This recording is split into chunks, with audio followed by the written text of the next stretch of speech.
Uh, Good afternoon, ladies and gentlemen. I'm Kusha, student of PGDM Securities Markets at NISM, and it is with immense pleasure that I welcome all our esteemed paper presenters, chairs, discussants, and all participants to session 1A on sustainable finance. The session will be chaired by Jeevan Sonporate and Shivanand as the discussant. Now, I would like to take this opportunity to introduce our chair and the discussant. Jeevan sir is Chief General Manager in Securities Exchange Board of India. He joined SEBI in 1995, and during his stint in SEBI, he worked in various departments, including Secondary Market Department, Investigation Department, Officer of Investor Awareness Education, Foreign Institutional Investor, and Custodian. Presently, he is heading Corporate Finance Department. Mr. Shivanand Ramachandran is Director Capital Markets Policy India, CFA Institute. He has 14 years experience in financial services. He's worked at Morningstar, leading its global index product development team and serving as spokesperson for sustainability. Before that, he worked at MSCI, where he co-authored research papers on small cap investing and portfolio construction. At CFA Institute, he advocates policy positions on issues impacting Indian capital markets. Sir has an MBA from Indian Institute of Management, Lucknow. He holds CFA, CRFM, as well as Fundamental Sustainability Accounting credential provided by Sustainability Accounting Standards Board. He is also a visiting faculty at IIM Indore, and he teaches a course on alternative investments. Before we begin, I would like to throw some light on the guidelines. A total of 15 minutes will be allotted for paper presentation, upon which a bell will be rung. Post this, 2 minutes will be allotted for the presenters to conclude. This will be followed by 7 to 8 minutes of discussant remarks and an additional 5 minutes for Q&A. I would now like to request our Honorable Chair, Mr. Jeevan Sonporate, to take this session forward.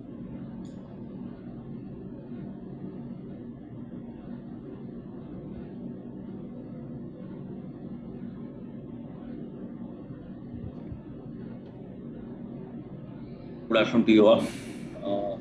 We had a very heavy session in the morning where illustrious speakers that have set the tenor for what we are now going through for the deep dive sessions of sustainable finance. There are some issues that were now discussed in the session about BRSR and the reporting styles. So what I would just like to add 1 or 2 points that what SEBI has done is I believe there is a consultation paper on the SEBI website on so just to give you a background, the BRSR will give you the disclosures. But since disclosures are so it's like a dump of data that is coming to you. For an investor to navigate through this data, you need somebody to or a tool to help him invest or help him guide through the investment decisions. So there is something called as ESG ratings. So world over, ESG ratings or providers, ESG rating providers are not regulated. So we are trying to build in a structure where ESG rating providers will be brought under a regulation. So that consultation paper is on our website. We would like invite comments from participants here as well as those who are participating online. Just visit the website and probably key in some details for us to take forward on the policy front. Some 1 or 2 small notes to the presenters. Thank you. I'm fine. This document, the papers you have presented are really in-depth knowledge that you are reflecting here. We would like you to help deconstruct your results so that you relate to the people who are participating as well as to the common man, especially for a regulator, so that we can take some policy inputs from your this thing. So I would like to stress on that particular thing. As we go on the paper side, I'll just before the presenter makes his attempt, I'll just try to ask him to focus on 1 or 2 issues that I thought can be more better appreciated by the audience here. So, who's the presenter now? First presenter?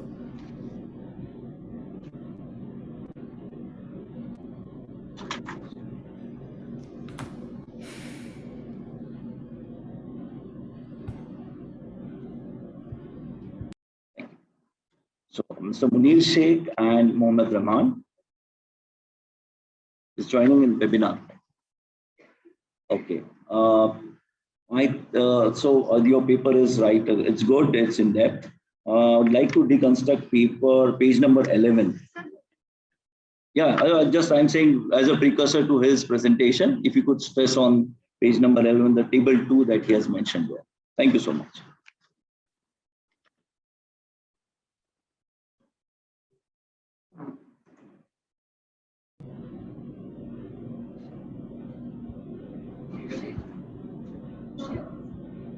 Yeah. So your 15 minutes timer, I'll just start. Thank you.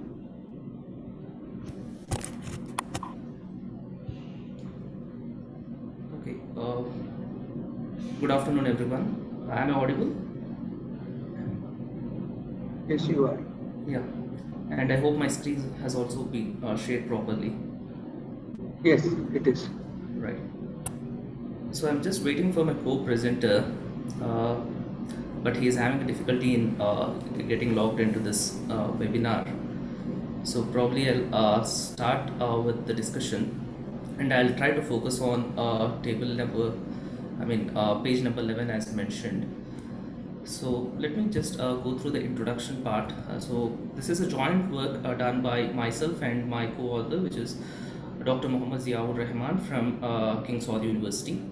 So the title of this paper is Dynamic Volatility Connectedness of Major ESG Stock Indices, and we are getting evidence based on DCC-GARCH model.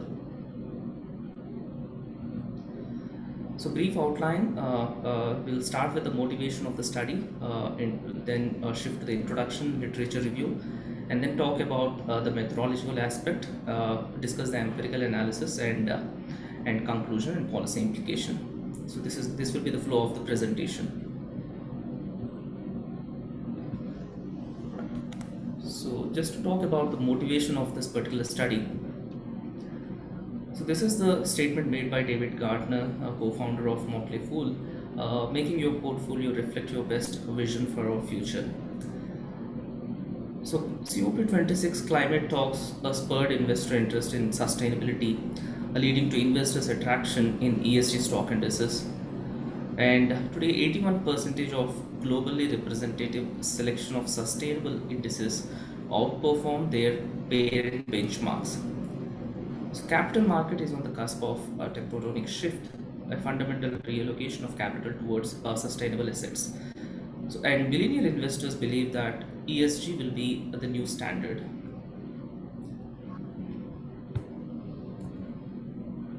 And so the introduction, so it is presently more vital that even for businesses to set up their endeavors to incorporate sustainable development principles into their strategy, management approach, and administration oversight, and to be responsible for them. So since 2020 globally, as indicated by Global Sustainable Investment Alliance, that global sustainable investment has assets under management of $35.3 trillion, demonstrating the continued popularity of sustainable investment. So over the period, a rising number of organizations are seeking ESG accreditations in order to provide supportability evidence and demonstrate their influence on sustainable growth and commitment to the UN Sustainable Development Goals. And of late, it is evident that businesses have expanded their contemplation beyond gain, and now the debate over sustainable reporting has narrowed from value innovation for the business enterprise to enterprise value conception. So before 1990s, it was common practice in US and in UK to exclude specific stocks from investing portfolios based on non-financial reasons. Now, sustainable indices are commendable in accomplishing environment and green objectives and are providing enlargement openings in portfolios of conventional resources and supporting against worldwide instability. And the major purpose of this study is to investigate shock transmission among ESG equity indices. So the study covers average dynamic connectedness measures like a dynamic total connectedness, net directional connectedness, and net pairwise directional connectedness. So the current study adds to the previous literature, especially on a dynamic volatility connectivity among ESG stock indices. So in this particular research paper, we employ a novel technique proposed by Gabion in the year 2021, in which they have utilized a DCC-GARCH model to provide an alternative to volatility transmission mechanism predicted by Diebold-Nilmaz dynamic connectedness approach of 2014. So just a quick literature review. Like multiple investigations have revealed that companies with robust ESG scores have higher risk-adjusted returns, and ESG has turned to be a significant thought for undertaking businesses, asset managers, and other stakeholders. And ESG activity diminishes total and idiosyncratic risk. And studies have found, like especially the paper by Singh and Broadstock in the year 2021 revealed that high environmental, social, and governance performance reduces risk during the pandemic. And the socially responsible index fund outperformed conventional funds by taking into consideration both gross and net returns. And studies also show that socially responsible indices outperform the markets in bullish periods. In the study conducted in Brazil, and in some research they have also mentioned that SRI performance suffers losses during the times of crisis. And this particular literature, in this particular paper, we try to look at the connection between several ESG stock indices across different regions. So let me so the data that we have collected to do this research is 5 major Standard & Poor's environmental, social, and governance indices. So we have conducted the study from the year 2010, April 30 to March 3rd, 2021. So 2010 has been selected in order to ensure that the data is available across all the markets. Sufficient data is available across all the markets. So the 5 major markets that we have selected are US, Latin America, Europe, Middle East and Africa, and South and Asia Pacific. And the data is collected from Bloomberg database. So before conducting an empirical analysis, we have looked at the prices of ESG stock indices of these 5 regions, and the plot clearly shows that all the 5 stock indices are following a random walk. They are non-stationary in nature. So since they are non-stationary, we have taken the logarithmic returns of these ESG stock indices, and clearly the return series of these 5 ESG stock indices show that there are characteristics like volatility clustering. So small changes are being followed by the large changes in the volatility, and the series have also become we have converted from non-stationary time series to a stationary time series so that we can make some inferences and also try to adopt the volatility connectedness approach. So this is the summary statistics of the 5 major ESG stock indices that we have considered in this particular study. And apart from Latin America ESG stock index, all the other indices have a positive mean, and the volatility is higher for Latin American ESG stock index. All the 5 indices have a negative skewness. All the stock indices, all these ESG stock indices are negatively skewed, and all of them have excess kurtosis. We have also applied a JB normality test to check whether these returns are following normal distribution or not, and clearly all 5 ESG stock indices are having non-normal distribution. Further, we have checked for the unit root test using ERS test proposed by Stock et al. In the year 1986, and the unit root test clearly shows that all the 5 stock indices under consideration are non-stationary in nature. They do not hold unit root.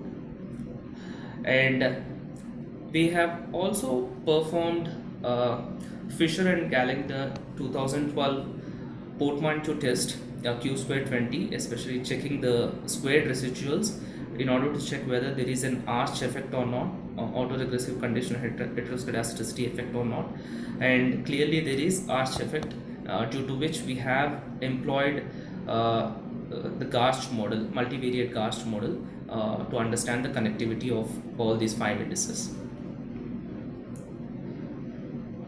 So before I go through this particular table, okay, let me I'll just quickly take you through the kind of approach methodology that we have applied.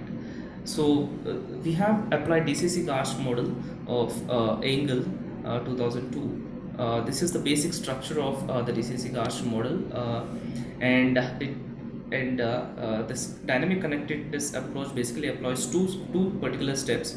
In the first step, we calculate the time varying conditional variance dt, which uses Boler-Slave's GARCH model, and further in the second step we look at the dynamic conditional correlations of RT.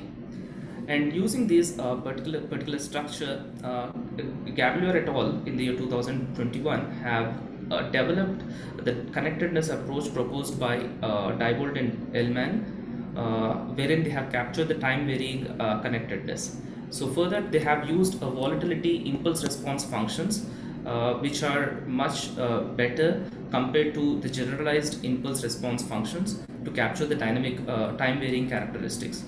So here we are, further they have come up with a total connectedness index, which in which the numerator reflects the cumulative effect of the ith stock, and the denominator represents the aggregate cumulative effect of all shocks. Apart from that, we have also looked at total directional connectedness to others. So let's say you have two indices, let's say it is represented by I and J. So the spillover from I to J is being captured, I to all other indices is captured as total directional connectedness to others, and total directional connectedness from others, so from all other indices to an individual index I, is captured using this particular parameter. Further, we have also covered net total directional connectedness, which is the difference between these two, and net pairwise directional connectedness helps us to understand the variable I. If it dominates variable j, then you will have a positive net pairwise directional connectedness, otherwise you will have a negative figure. So using this particular methodology, we have applied this to the 5 stock indices that we have considered in this study. So this is the output of the dynamic connectedness table for the 5 stock indices, and this particular table explains the net volatility transmission and net volatility receiving among the 5 stock indices. So if you look at this particular table, so ESG MEA, which is having a net directional connectedness of 68.54, turns out to be the net volatility transmitter. So from MEA stock index, the volatility transmits to the rest of the regional ESG stock indices. So it is having the highest net directional connectedness value, followed by ESG Latin America. So Middle East, Africa and Latin America ESG stock indices turn out to be net volatility transmitters, whereas ESG US stock index and ESG Asia Pacific stock index turns out to be net volatility receivers. So this is this is something which we can make inference from this particular table. So we of these 5 ESG stock indices, Middle East, Africa and Latin America turns out to be net volatility transmitters, whereas the ESG US stock index and Asia Pacific stock index turns out to be net volatility receivers. So further, we have applied the total connectedness index. Okay. Apart from that, there is one important figure, which is 54.39. So this is the total connectedness index. So this is a static variable. So wherein the analysis assumes that the connectedness index remains static over the time period. So the total connectedness index, which is a static parameter, turns out to be 54.39, which shows that there is a strong connectedness between these 5 ESG stock indices under study. Now, but it is important to understand that the connectedness among 5 stock indices, 5 ESG indices, doesn't remain constant. It doesn't remain static. So that is the proposition which was put forth by the methodology of Gabior et al. In year 2021, where they have come up with a dynamic total connectedness, which means the connectedness changes over a period of time. So this is the total connectedness index, and it clearly shows that the connectedness between these 5 indices vary between 50 to 60 range. Later, the study by Christian et al., they have come up with an adjusted total connectedness index, which shows the connectivity between these 5 stock indices would basically range between 65 to 85 range. So which means the connectedness among 5 ESG indices would vary over the time period. They are much more dynamic and time varying in nature. Okay.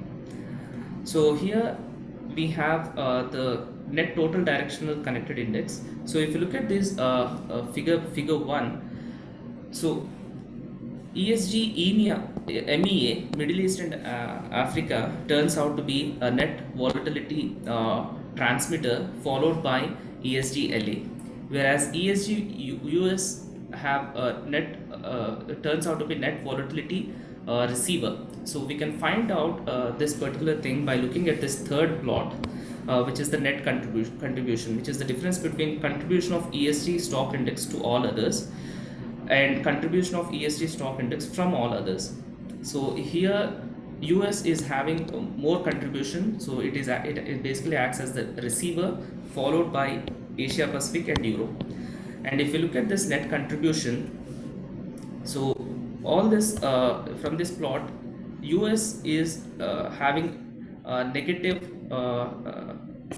connectedness, which shows it is actually at the receiving end, ESG US followed by ESG AP, whereas this connectedness is positive for MEA and also Latin America, whereas for Euro there is a speciality. So for up to 2015, we see that ESG Euro index turns out to be a net transmitter, but after 2015 it turned out to be a net receiver. So there is one particular spike here where it is transmitting the volatility spillover, which means at this particular point there is this US Paris agreement on which has happened, due to which it acted as a net transmitter during this particular year.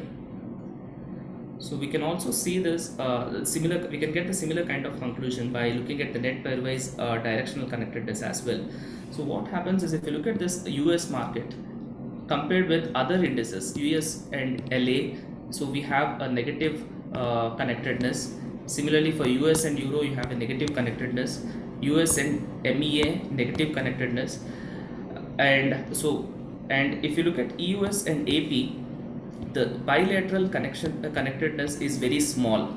Okay, so by looking at this particular chart, we can understand that the connectedness between the developed markets like US, Latin America and Euro regions have strong bilateral connectedness compared to Asia Pacific and Middle East Africa regions. And Middle East Africa and Asia Pacific together have a strong interconnectedness. So which kind of helps us to understand the contagion relationship between these two developed and emerging ESG stock index regions. So conclusion, so current study employed the S&P ESG selected indexes and utilized the DCC-GARCH model to compute the risk spillovers of the selected ESG stock indices. And we have incorporated ESG data from 5 major regions: US, Latin America, Europe, Middle East Africa and Asia Pacific regions. And our investigation reveals that ESG indices in Middle East Africa and Latin America constitute net shock transmitters, whilst the US and Asia Pacific represent net volatility recipients. And we have also observed that bilateral intercorrelations are greater in United States, Latin America, and Europe, a combination, and further Middle East Africa and Asia Pacific region group base, so which demonstrates the existence of transmission within established and emerging economies. So this particular research has potential portfolio and risk management implications, and the investors and portfolio managers must analyze their exposures to ESG stock indices in order to optimize their asset allocation and risk mitigation measures. Thank you for your kind attention. So, if you have any questions, you can ask.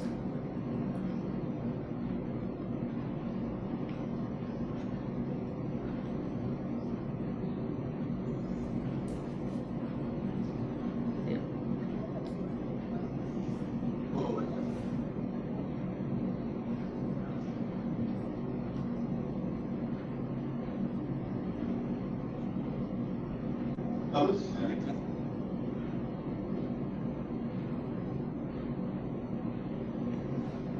Yeah. Hello.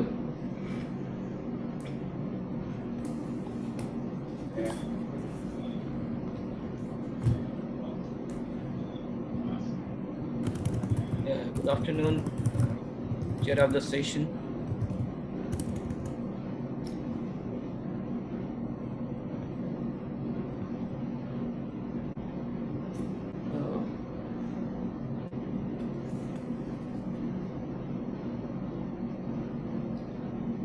Hello. Any questions? The questions will be taken at the end.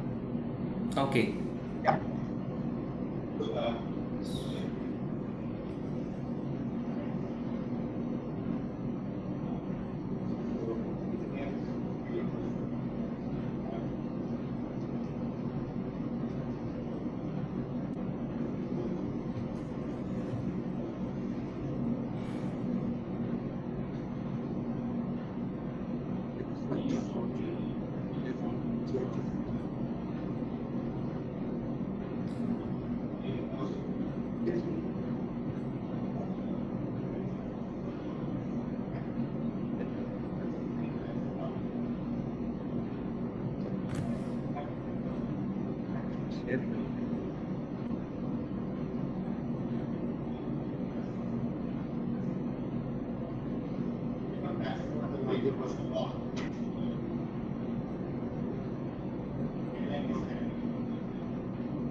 Yes, please.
The voice is not audible.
Any questions? If anybody has any questions.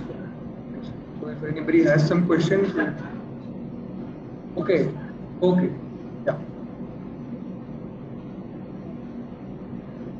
Yeah, so you could answer if you would.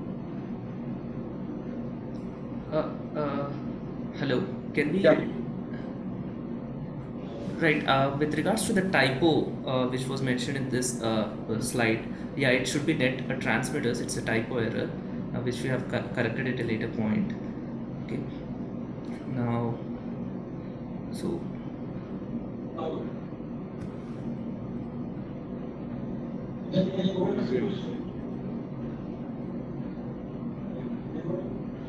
Yes, you can.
So,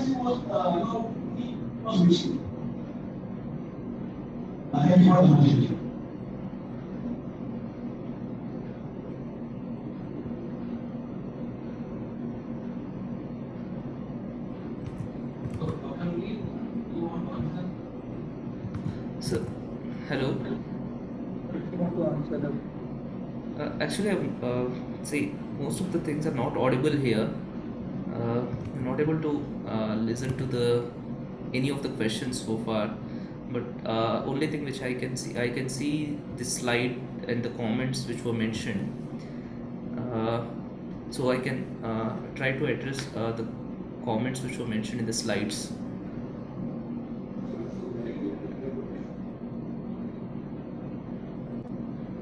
Hello.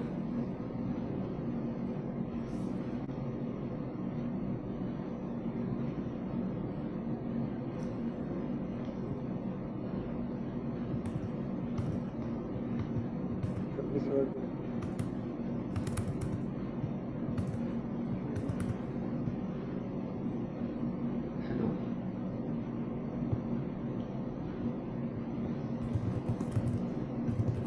Okay. Meanwhile, I want to ask one more question. It's not question; it's a suggestion. As Sivanand sir said that about the negative skewness problem. So I will recommend Dr. Muneer that you also see the downside risk, because if you are combined risk, if you are calculating, maybe it is having a different interpretation. But to evaluate the downside risk, especially the ratio like sharp ratio, Sortini ratio, formation ratio, so then you can get why exactly it is a negative skewness is happening and what the reason for this. So that's my suggestion. Okay. Yeah, I mean, negative skewness, what I believe is it's just the property of the time series data set that we are handling. Because ESG indices which have been developed so far in the current scenario, they are trying to develop in such a way that they are more or less matching the contemporary indices, stock indices. Okay, so for that reason, it would more or less depict the characteristics, time series characteristics of the contemporary stock indices. So, for example, when S&P MEA or S&P LA ESG indices have been developed, so the performance of these indices are trying to match the S&P index of that particular region, the contemporary index. And we know that most of the asset returns have this property of negative skewness. So we believe that the negative skewness property do uphold for this ESG indices as well. Uh, so so so that is, but if there is any specific individual test, we can, yes, we can, we will take that suggestion and we can apply that as well. But skewness property, it just comes from the basic statistics that is applied in any software like R or Python or anything like that. So yeah, so negative, what we are assuming is it is just a time series characteristic for the ESG indices, but we will check as we will take your suggestion.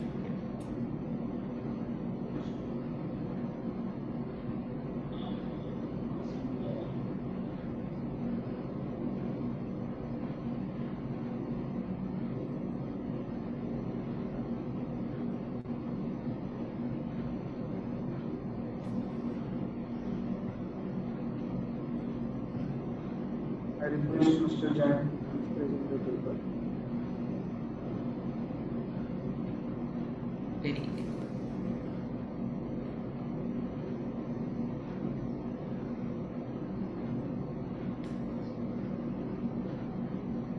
Any questions?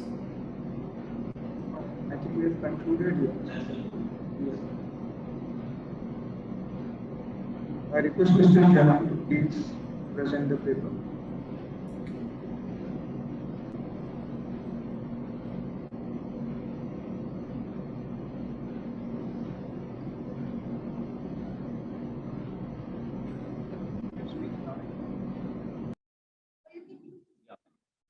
Mr. Muneer, thank you. We are waiting for the next presenter to start this presentation. Yeah, thanks a lot. Mr. Jain, thank you so much. Thank you, Muneer.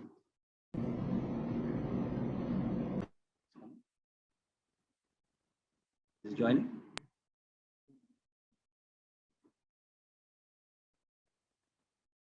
Or should we come back to him later? No. Is there? Yeah, Shaik is there. Yeah.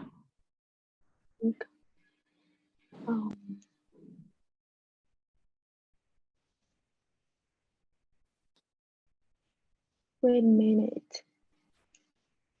Okay. Yeah, please. Stand, please go ahead. Start now. So can I start now? Yes. Okay. Okay.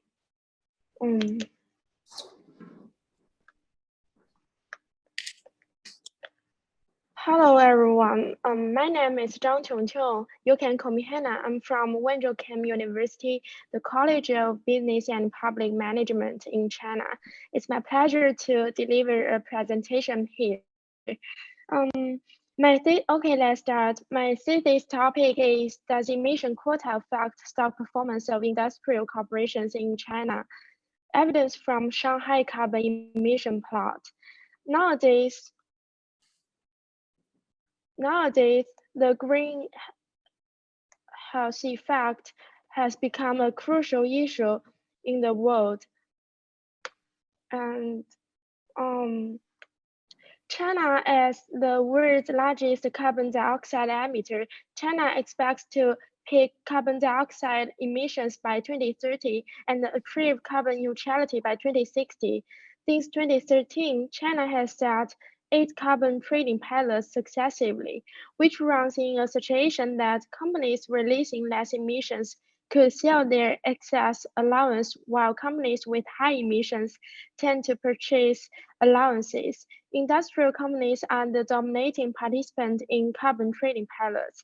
That's why I narrowed down the research topic to industrial corporations instead of oil companies. And however, existing empirical studies have not reached a consensus on the impact of the CA price changes on the stock market. Some scholars insist that carbon price positively affects the stock returns of power companies. In contrast, others support a negative effect on the stock returns, and even some scholars guess that the carbon price variation makes no difference on stock returns since the positive and negative effects are almost offset. Therefore, I utilize a multiple linear regression model and difference in difference method to explore the sensitivity of stock returns to the change of carbon price. Then I also use multi-factor linear regression model, panel data, quadratic forms, and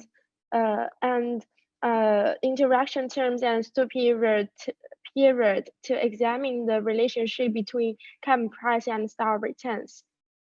Okay, there are 3 hypotheses to form my literature review. The first one aims to emphasize the impact of carbon trading on the entire power generating industry.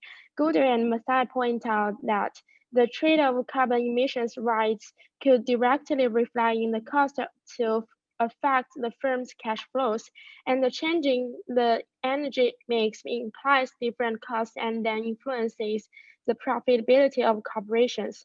When et al. Revealed that the carbon market in China has a positive influence on the stock returns of electricity corporations through difference in difference method. And due to various carbon intensity, according to the category from European Union, electricity companies are usually categorized into high or low carbon intensive groups. For example, high carbon intensive corporations always burn fossil energy. So the hypothesis 2 focuses on the high carbon intensive corporations. Da Silva et al. Argue that there is a opposite effect on high and low carbon intensive companies, negative on the high carbon intensive and positive on the low carbon intensive. Tian et al. Conclude that even though companies with high carbon emissions tend to make profitable choices between purchasing allowances and taking emissions abatement measures. However, they state that both are very likely to cause the stock returns deduction under the burden of high cost of purchasing carbon or high risk. And the third one is about the cover linearity on high carbon intensive corporations. Soil and Ambrosio argue that power generators would be motivated to research and develop new emission reduction technologies or transform to new energy dominated companies over time, which will increasingly diminish the negative impact on the stock returns of companies with high carbon emissions. So I just used the literature review as background to prove such three hypotheses. The first one is the CEA price return has an overall positive impact on industrial companies' stock returns. And the second one is the CEA price return has a negative impact on stock returns of high carbon intensive corporations. And the last one is that the CEA price returns impact on stock returns of high carbon intensive corporations is curvilinear with increasing slope. And the second part is my data. My data sources contains sample periods, which is from 2016 to 2020, and I use daily sample to reach my data, and my data sources from Bloomberg, Wind, CSMA, and so on. And for my sample selection, I selected from the Shanghai carbon trading pilot, and I established just to utilize 12 trade companies from listed participating firms, which is a trade from the Shanghai government website. And I also established a control group containing 120 companies randomly from the rest of 413 firms. And all my key variables from the research paper contains portfolio price return, the CEA return, market return, the natural gas return, the crude oil return, and the coal return. Yeah, and for my methodology part, the first part is about the multi-factor regression equations. You can find that it contains the dummy variable and the quadratic form of CEA price and some interaction returns. And the other part is about the difference in difference method. I just introduced the trade variable and to divide it two groups, treatment groups and control groups. Yeah, and this is my descriptive statistics, which contains all my key variables statistics. And I just quickly sketch it out. And for my table 3, which is about my mean regression result, when establishing the regression model, it is found that there are many other important factors that will directly affect the stock price, such as the size of the company. So I use DID method to introduce control group to counteract the interference of other factors. And we can find that but based on the both regression standard regression model and DID method, we can find that the CE price is negatively related to the stock return. So, which is paradox with my first hypothesis.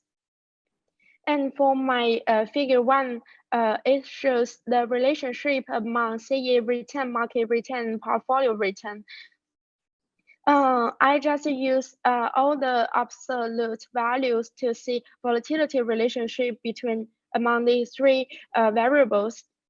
The top of the triangle represents the CA return, and the left triangle represent the portfolio return, and the right one is the market return. We can find that the points in each year are almost more concentrated at the top of the triangle.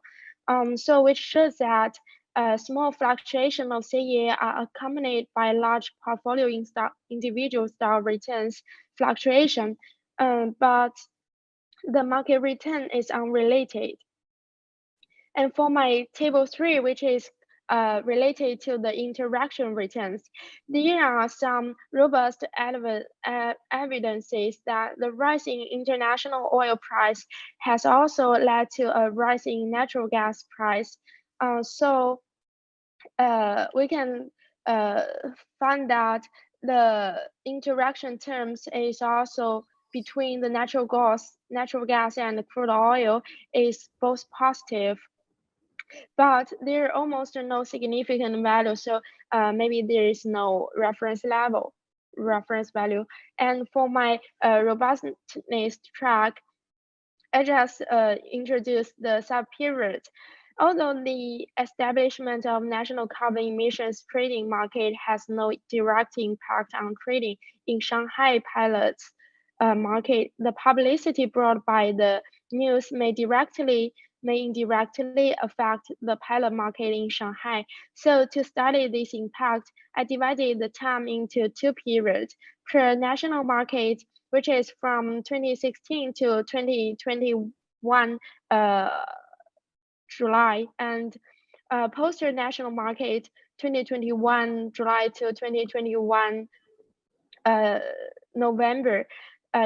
Because the national mark established in the 2021 July. So we can find that it is extremely obvious that the coefficient of the CEA price return changes to minus 0 to 36218 from negative 0 to 012, which proves that the impact of the change of CEA price on the individual stock returns after the establishment of the national market is extremely greater than before the establishment of the national market.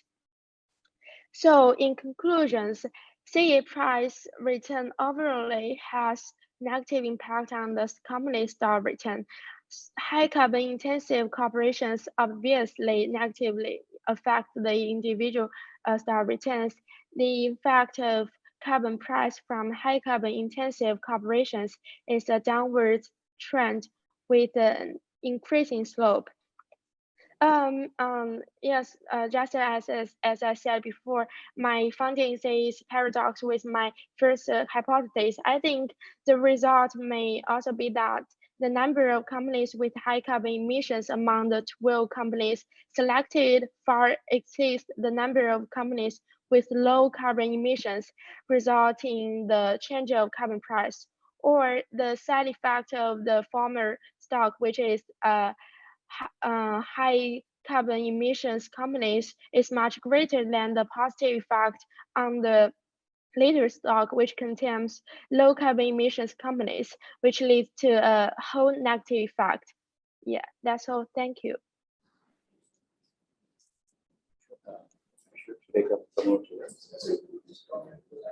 Yeah.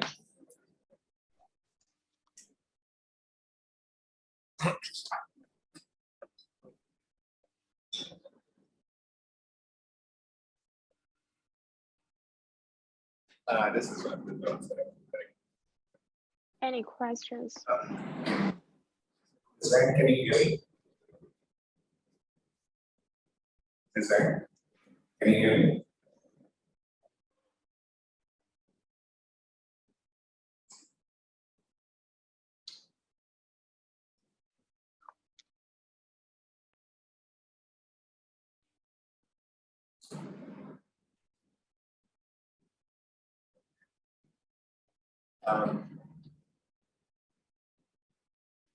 Yeah.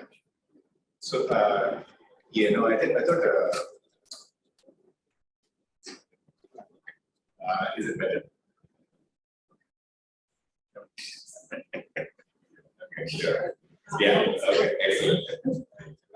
Zhang, can you hear me? She will be. She can speak. Okay. So previous author. So let's do it. So I thought the topic. So China's national carbon market is one of the most important developments in recent times when it comes to climate change. I know that the previous panel talked about creating a carbon market in India, right? So I think, China had this different sub-regions, and some regions like Shanghai and others, they had like more trading compared to others. So China kind of nationalized its carbon market, only last year. So I think it's important, right? So I think it's the topic is worth researching, and I think the findings are interesting.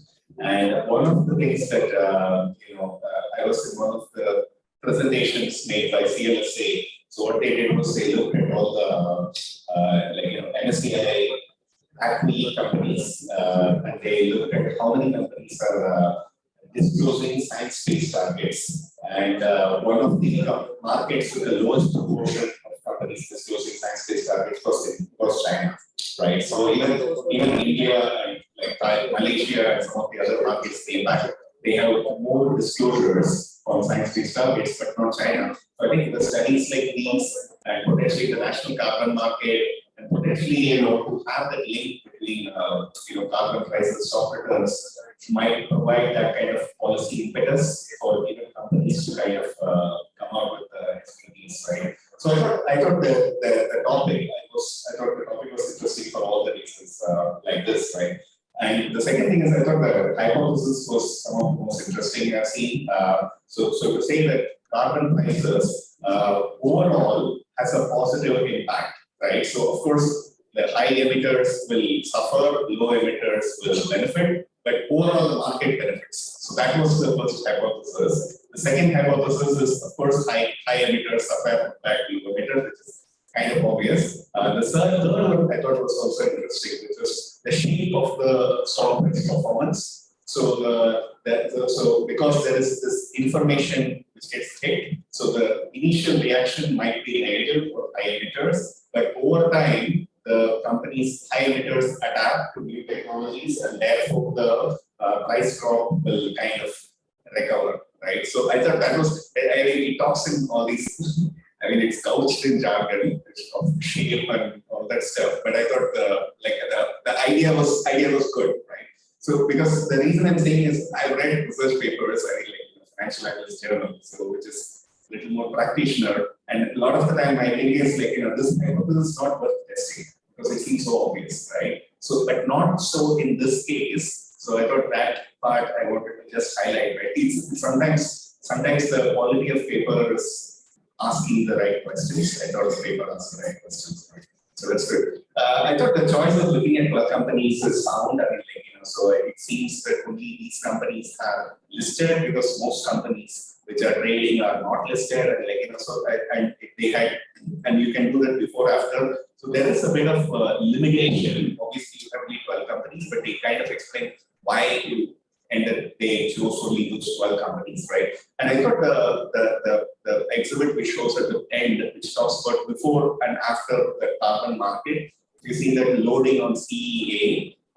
So the loading was significantly higher, which tells me that the carbon market, even though it's initial days, the carbon market is probably working, right? So if carbon market is not working and there is no impact on so it doesn't matter if CA price goes up, share price it does what it does. So then what's the point of all this, right? So I thought the before and after that exhibit was probably very interesting, and especially at the time that the government China is committed to net zero, I think it came out along with India first time, right? So I think there are potentially greater market efficiencies to create a national market rather than the sub-regions and so on, which could lead to a stronger market signal, right? So I think maybe it's worth saying in those terms in the paper, because otherwise it's just an academic paper which has all these jargon. So I mean, it's important as to why all these things are important, right? So I thought beyond the jargon, there is a lot of interesting stuff. I mean, some comments, if I have to say, there is this paper has this PCEA and RCEA, sometimes they say PCEA, sometimes they say RCEA. I think they both mean the same thing, it's just a typo, but it's just happened too often, and I was just confused as to what PCEA, I mean, I'm sure PCEA probably means price and RCEA means return, but I think both are implied as returns, and I had to keep going back at this thing, terminology, I guess. I think one regression result is set up wrong. So table 3, I think it says RCEA plus market in the equation, but in the results there is no term for market. I think it's just maybe it's just one of those Excel things, right? So you forget to select a column and then it just doesn't show the results. So I think one regression, there were many regressions, I don't want to nitpick. One regression was set up incorrectly, right? And the other thing is, when I first saw this regression term, this was negative, RCEA. My first reaction was, of course, the overall hypothesis is RCEA for the overall market should be positive because the overall impact is positive only for high emitters as well. But then the results hypothesis was invalidated because RCEA was negative. My initial reaction is it's a small sample and maybe they are all high emitters, right? But then the paper kind of doesn't say that right then, and then it says at the conclusion. So I think I thought it was so obvious. Why not just say it when it happened, right? So it's almost like what do you call it? Mystery was revealed towards the end of the paper. That's what I felt. But I thought, well, there is just 12 companies, right? So you can't say what the sign is going to be. The other thing is this correlations. I don't know the correlations between CEA and commodities. What is the correlation between carbon price and gas price, carbon prices, gold price, carbon prices, oil price, and so on and so on. I frankly don't know what the correlation should be, but the paper says as if these things should be obvious, right? It's obvious. So I'm quoting it like it is obvious that except for the negative correlation between natural gas price and gold price, and between CEA price and natural gas price, correlation between the rest of the world's variables are positive.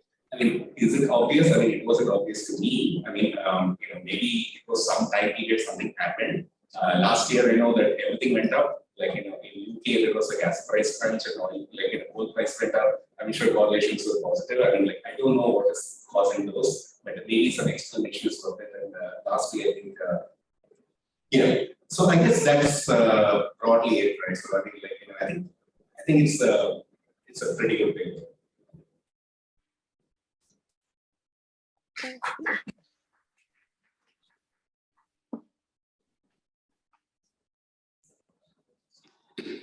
you. If anybody has any questions, just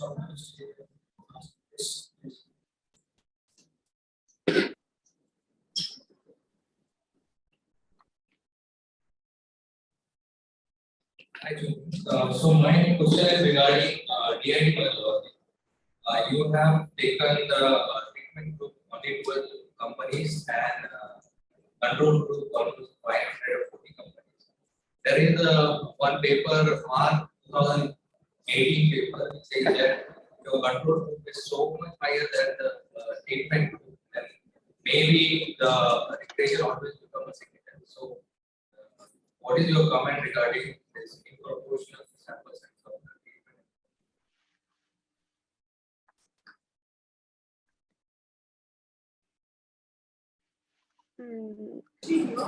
For the sorry, it's my part to say.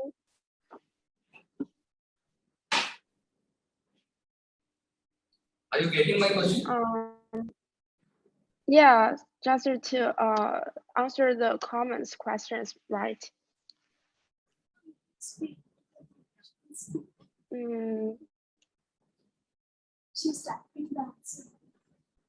you can speak now. We can hear you. Okay. For the first question is about the PCEA and RCEA. Actually, initially I used PCEA, and when I was writing this research paper, I just to focus on more on the RCEA because I just focus on the return of CEA price. So I think RCEA will be better to represent this meaning. So maybe I just made some places to change it. Yeah. And for the next questions about stock rate, I see. Sorry, can I? For my mean regression result, the first regression has market return term is capital RM, and afterwards I also use capital R, capital M to represent the market return. Yeah. And for the reason why I just not give some explanations between for the correlation between CE and commodities, because for my regression model result, I found there is not significant level between CE price and other commodities. So I think maybe there is no reference value. So I just not to focus more on it. Yeah. Thank you. That's all.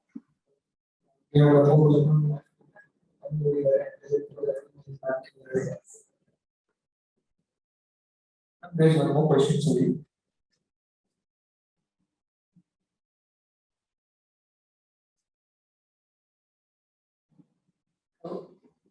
Are you able to listen to me? Are you able to listen to me? Yeah. See, your regression result, R-square values are very, very low. Somewhere before it was 0.002, and after nationalization it was still too low. How do you justify your answer? And then the regression result is so low. How do you justify? And the third hypothesis is linear as well as it is progressive. How do you say? Because we can understand that positive or negative, but linear as well as it is progressive. Where how do you show up on the result? Thank you. I think because my topic just focus on paying more attention on the relationship between CE price and the portfolio stock returns, and also individual stock returns to use panel data to bridge my data source. And I think my regression result shows that my result for the relationship between both of them is very significant. So also my robustness track for the post-national market and pre-national market, we can find that the negative impact is very more obvious after the national market establishment. So I think which can justify my final answer. Yeah. Yeah. Okay. I will move forward to the paper. Then I request Ms. Rama, Shaik, and Mr. Pratim Majumdar to present their papers. I guess they are available with us physically. They are also online.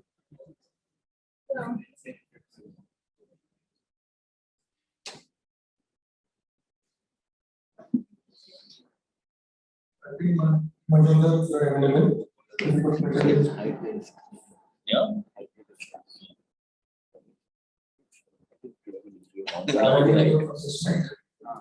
I think all of them are fortunate online.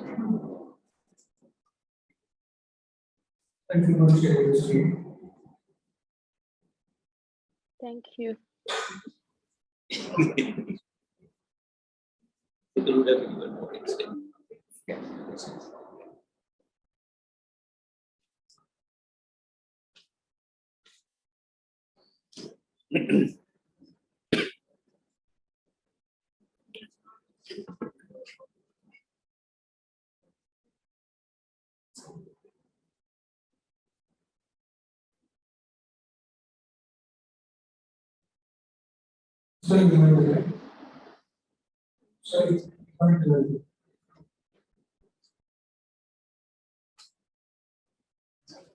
Good afternoon, everyone. Yes. I am Pratim Majumdar presenting my paper composed along with Dr. Rama and Dr. Luise, based on the paradigms of assessment, valuation, and quantification of shared ecosystem services, which is a review paper focusing on mangroves and wetlands. Our paper is intended to identify and present the distinct efforts made to value, quantify, commodify, and trade ecosystem services and sustainability, and is also aiming to identify significant gaps in the realm of mangrove and wetland ecosystem services valuation. So, getting on with the presentation. In the current times, humanity is vulnerable and exposed to increasing climate disruptions, which occur in the form of floods, droughts, and resource depletion. Since the last decade of 1.1 increase has been witnessed, and also the sea level has risen, leading to a decline in the spring snowpack. The global sea level has also risen by 0.06 inches from 1880 to 2013. And since air, water pollution, and climate change go hand in hand and reinforce each other, and climate changes impact local air quality, which has led to an increase in ground level ozone and unsafe drinking water. Our motivation is to basically synergize mitigation, adaptation, and sustainable development in a nation, and aim to solve the problem of climate change using a robust, sustainable market creating ecological benefits. Our review is basically presents a framework to create such a robust, sustainable market and build trading and exchange based methods for better allocation of natural resources.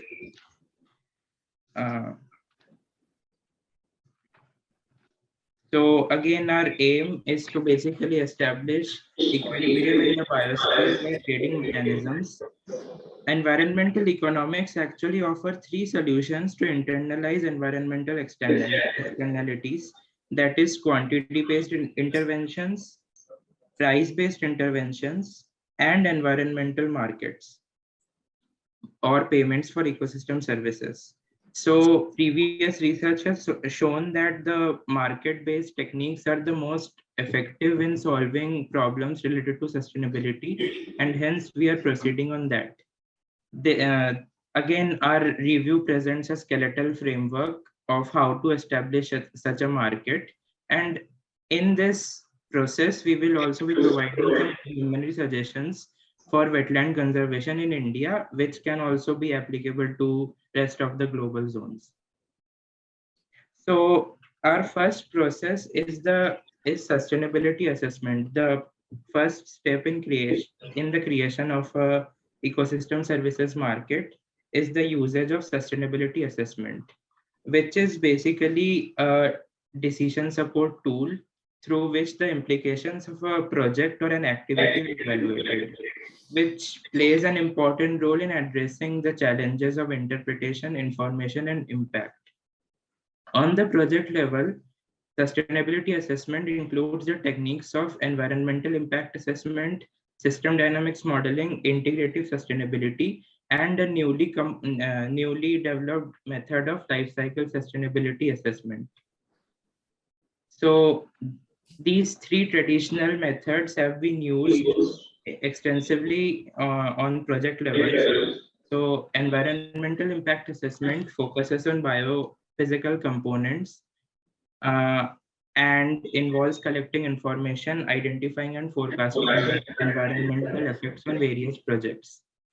System dynamics modeling again explores alternative sustainability scenarios and conceptualizes unit checks, feedback loops, boundary expansion, and advanced mathematical tools. Integrative sustainability is a broad interpretation of sustainability to actively address the environmental, social, and economical challenges. all three have been used in the realm of mangroves and wetlands, such as environmental impact assessment has been used to analyze the effect of ecotourism in Iran on a mangrove biosphere.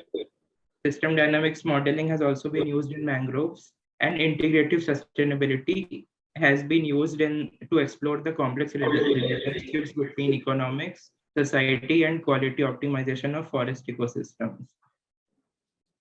Life cycle sustainability assessment is a relatively new method of assessing sustainability on project level and combines the triple bottom line theory and life cycle thinking to quantify the potential sustainable impacts of an ecosystem. It combines the concepts of life cycle costing, environmental life cycle assessment, and social life cycle assessment, which again, life cycle costing is a traditional method to include the cost and benefits. Environmental life cycle assessment includes the potential impacts on the environment, and social life cycle assessment assesses the social and socioeconomic impacts on the stakeholders. So again, there are several issues with the life cycle assessment, which include temporality, differences in perspective, impact. These three approaches of life cycle costing, environmental life cycle assessment, and social life cycle assessment were treated as different methods and have been combined later. So again, confusion exists between the linkage between these three methods, and also the scale of assessments in all the three approaches are different, which again leads to a bit of a compromise between these three methods. So now coming on to the valuation techniques used in the realm of mangroves and wetlands. So again, the full value of any ecosystem is difficult to be recognized and generally not recognized in the current times. Then in the case of mangroves and wetlands, the observable values are generally not quantifiable and therefore not tradable. And also some of their utilities or uses are seen at an offsite location and is therefore not associated with the ecosystem in question, that is the mangrove ecosystem at all. So this slide in brief presents the various anthropocentric valuation techniques which have traditionally existed since the 1990s. These techniques have been used extensively in the mangrove ecosystems of Southeast Asia, South America, North America, and Africa. These are basically established valuation techniques for mangroves and wetlands. Now we would be moving on to the supply and demand, supply side of valuation of ecosystem services, which basically states that the supply side valuation basically says the capacity of an area to provide specific ecosystem goods and services within a given period, and is used to estimate value based on actual cost of production.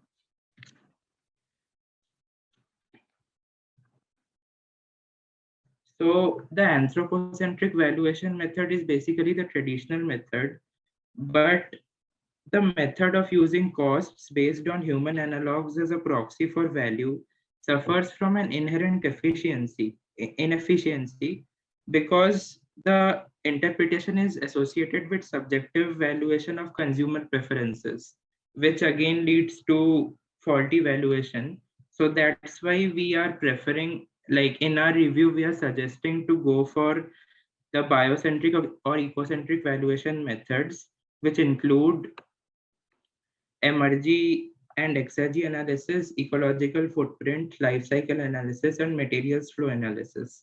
We would be focusing on emergy analysis in the review paper, since in our opinion, it is the most efficient supply side valuation technique. So first of all, talking about supply side valuation, they basically rely on biophysical indicators such as volume of carbon supplied, volume of water supplied, or the tons of carbon sequestered. And remote sensing technologies have been frequently used in the supply side valuation and to extract certain biophysical indicators in order to supplement the valuation.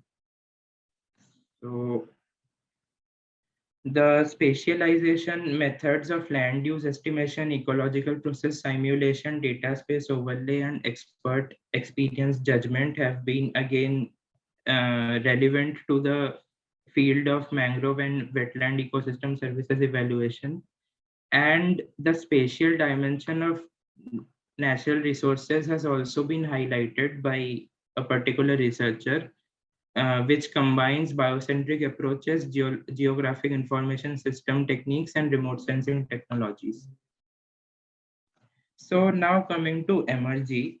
Energy is the available energy needed to create a service or an activity considering free natural resources. This is basically measured in solar EM joules and can be used to convert any denomination such as energy or currency into the denominator of solar EM joules.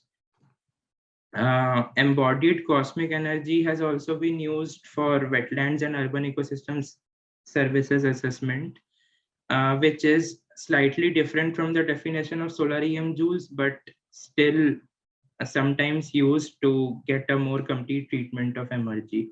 It is a biophysical method of valuation and provides an environmental economic method. So in the realm of wetlands and mangroves, energy analysis have been used to evaluate the various wastewater management capabilities, computing alternatives, environmental and socioeconomic issues, and also for designing policies on wetland restoration. Also, various ecosystem services mapping tools such as Invest, ArcSWAT, Aries, and Polyscape have been developed to conceptualize landscape-based planning and management solutions.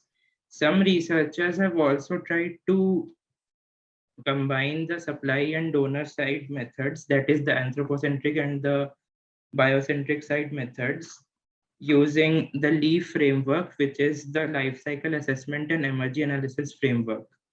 The criticism of energy analysis actually originates from the fact that this methodology is purely ecocentric and rather than anthropocentric. So some authors claim that they do not value the consumer preferences as much as anthropocentric valuation methods do, which can be fallacious in these cases.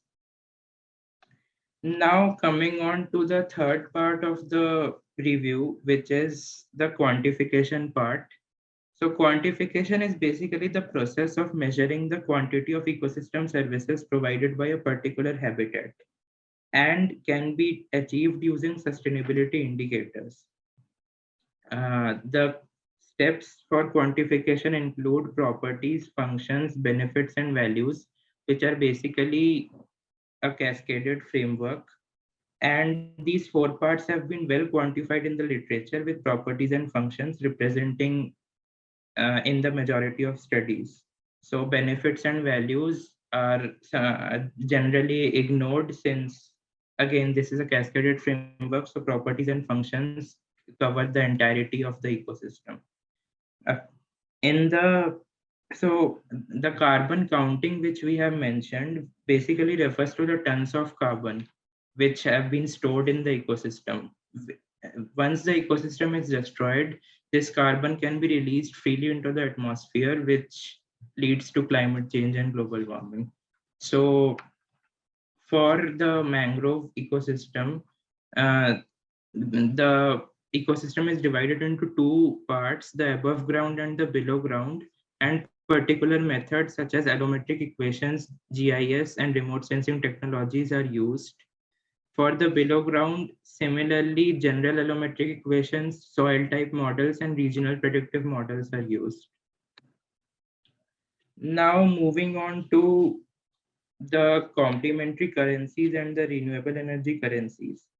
So first of all, carbon currencies, which here have been mentioned as renewable energy currencies, are not as fungible as conventional money, but contains the logic of money, as it acts both as a medium of exchange and a store of value and carbon currencies, much like paper money. So in this regard, in the regard of renewable energy currencies, we are trying to actually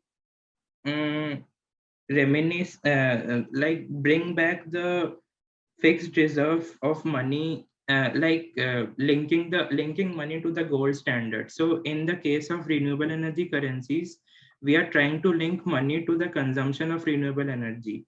So this has been proposed by the International Institute of Monetary Transformation, which has proposed a carbon-based reserve currency known as the TIERA. In this slide, we can also see that many currencies have been proposed based on carbon consumption and renewable energy consumption. So most of the currencies have not been implemented or have been just proposed and implemented in limited geographical zones. But our review suggests that we can sort of try to develop these renewable currencies more based on the trading and based on trading of ecological benefits. Our last part of the review focuses on emissions trading market mechanisms and wetland mitigation banking, which are basically based on a same concept of trading, like emissions trading market mechanisms trade emissions, while wetland mitigation banking trade the damage on wetlands, trade the damage on wetlands. So wetland mitigation involves restoration, creation, enhancement, and preservation in order to compensate for wetland losses. But again, there are many flaws in the offsetting of wetlands. And since when a new wetland is created, then it does not possess the same ecological benefits as the destroyed wetland, which again leads to asymmetry and the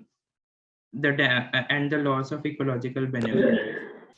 So coming to the conclusion, our review basically tries to focus on the ecological side of ecosystem services to develop an efficient and perfectly competitive market.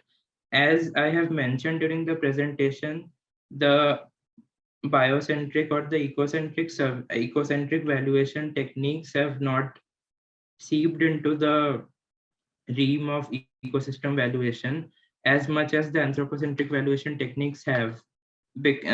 And due to this, some uh, uh, there exists some fault in the valuation of ecosystem services, since we cannot base the valuation entirely on consumer preferences. Through the review, we are also trying to convey the fact that we need to use remote sensing for accurate spatial and ecological valuation for natural habitats. Also, we need to bridge the monetary and non-monetary valuations of mangroves. And we need to focus on the development of monetary mechanisms for ecosystem services trading. The points that we have presented, we are already working on the point in another paper known as the wetland coin. We are trying to develop a mechanism of wetland coin, which will trade the ecological benefits of wetland, which will help in the trading of ecological benefits of wetlands, and will try to address the faults in wetland mitigation banking, which is prevalent in the United States of America. So this ends my presentation, and thank you for your time.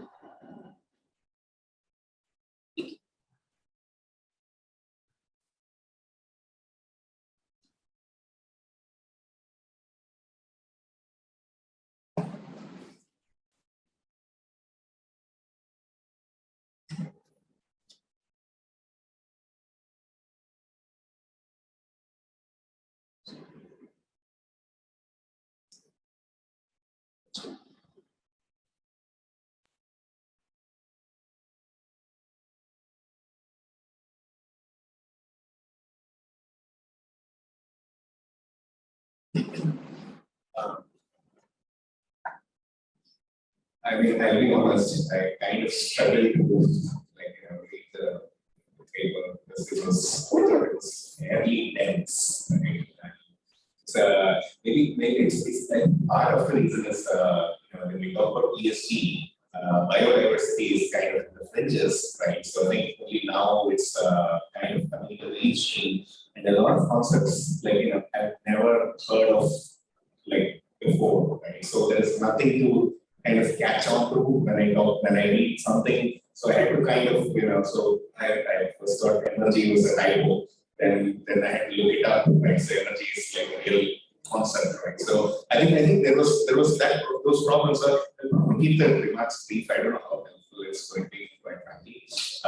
So I think biodiversity is one of the emerging themes within ESG, right? So like you have the TCFA, so there is also the ENFP, and I think we are doing some work with them, and we're doing some research on biodiversity this year because it's kind of coming up, right? So I thought, my first question was maybe why not talk about ENFP when you're talking about we are doing a literature survey of the topic. So I thought that was a bit of a missing piece. So ENFP is basically how companies are taking biodiversity impacts in their operations and so on, how they are managing and stuff.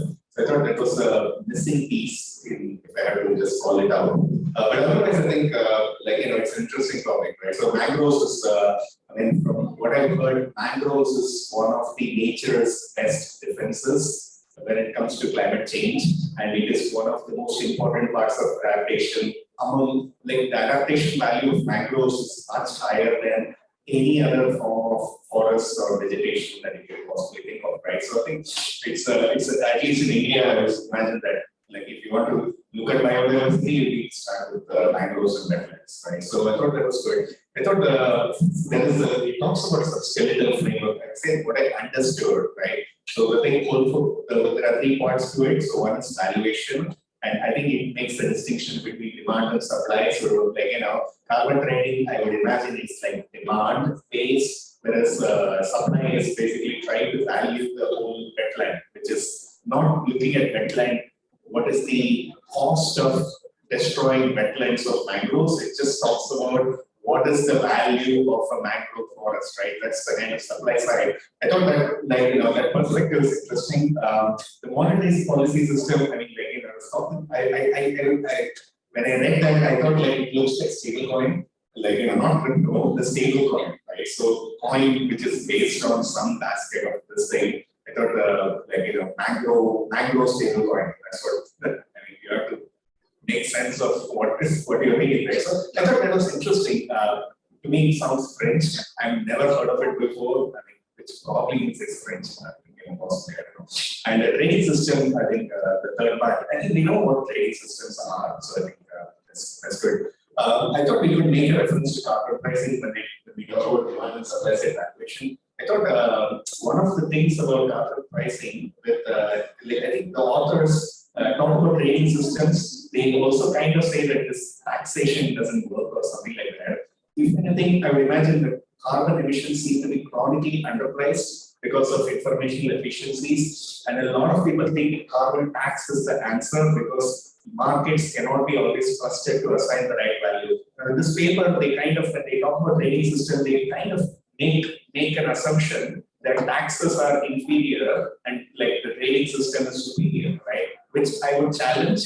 I would think a lot of people think otherwise. So taxation is better than this thing. So I think it's better to be somewhat, maybe it's better to kind of talk about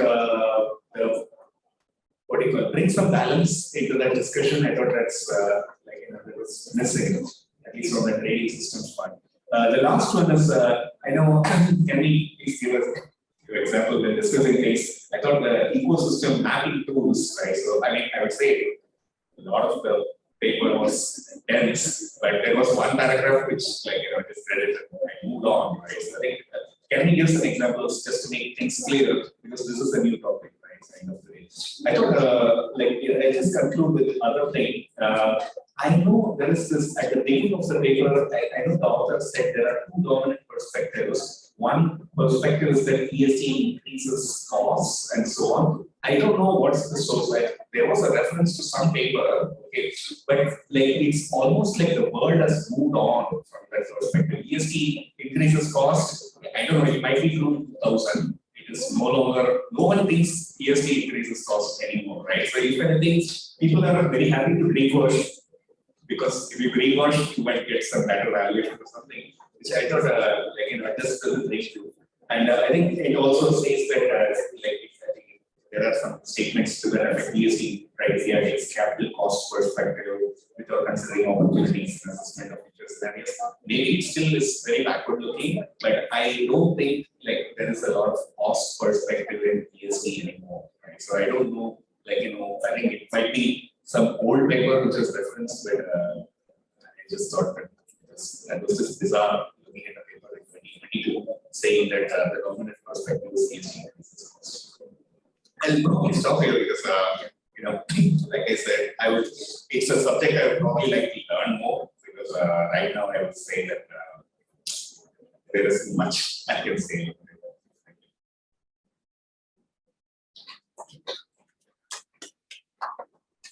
Questions to ask? Now let's get the session for any questions. Good afternoon, ladies and gentlemen. It has been an immense honor to be a part of this wonderful event. On behalf of Finance and SEBI, I extend my heartfelt gratitude to our esteemed team of presenters, chairs, discussants, and all participants. I would also like to extend my sincere thanks to all attendees and participants, both online and offline, for making the time to be with us and helping us meet this great success. Now I request Professor Malika to present a token of appreciation to our Honorable Chair, Jeevan Sonporate, sir, and discuss Jeevan, sir.